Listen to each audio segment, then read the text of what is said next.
उस समय रहल माता पिता से लड़का बहुत रात हलन। एगो ई समय बा माता पिता से मारे खातिर लाठी उठा लेता था। आजकल के बेटवा देखो भैया एगो सरवन रहलन अपने माता पिता के 14 घूमन ले घूमत में तीर्थ करावत में। अरे कंधवा पे कमर उठवले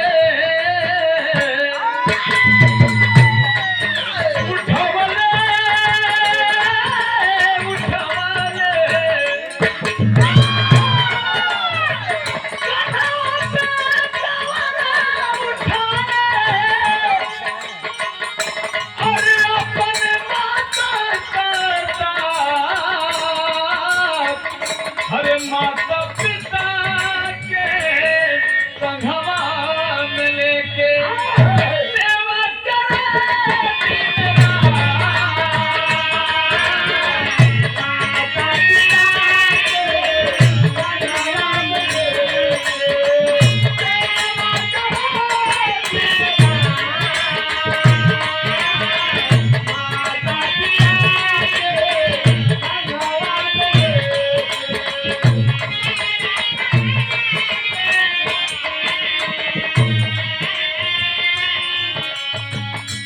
माता पिता के लेकर के श्रवण कुमार बाबूजी जितना हिंदुस्तान से भैया पाकिस्तान से दुश्मनी है बाबूजी उतना ठीक दुश्मनी अयोध्या से लंका से है।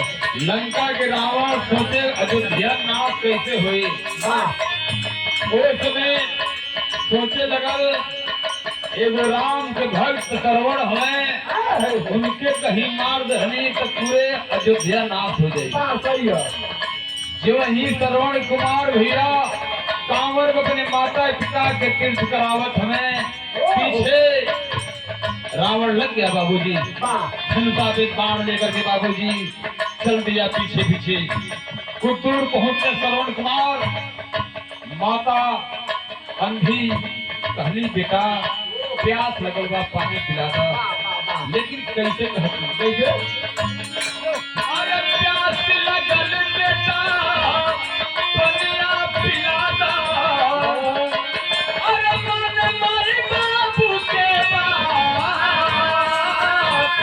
अरे माता पिता के संघवा में लेके अरे सेवा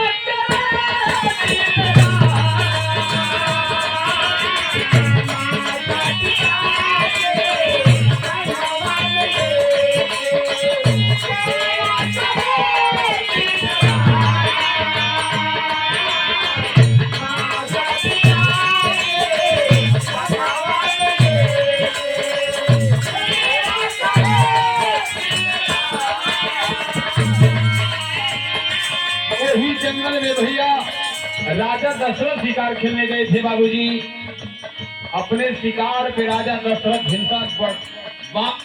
हिंसा पे बाण चढ़ा करके राजा दशरथ बैठे हैं। लेकिन अंधा अंधी के नाम रहल भैया बहुत लोग अंधा अंधी के नाम ना जानेला। अंधा रहलन उद्यान ऋषि अंधी चंद्रकला रहली। दूसरा जन्म रहली पहला जन्म में मेढक श्रवण कुमार रहलन और हंस उद्यान ऋषि रहलन हंस रहली चंद्रकला। जब दूसरा युग बदले भैया तो वही अंधा अंधी उद्यान ऋषि और चंद्रकला भेली और श्रवण कुमार भेलन। लेकिन भाई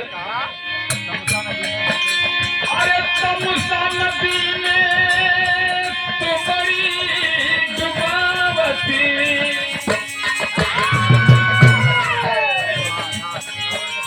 तमुसा नदी में तो बड़ी डुबावती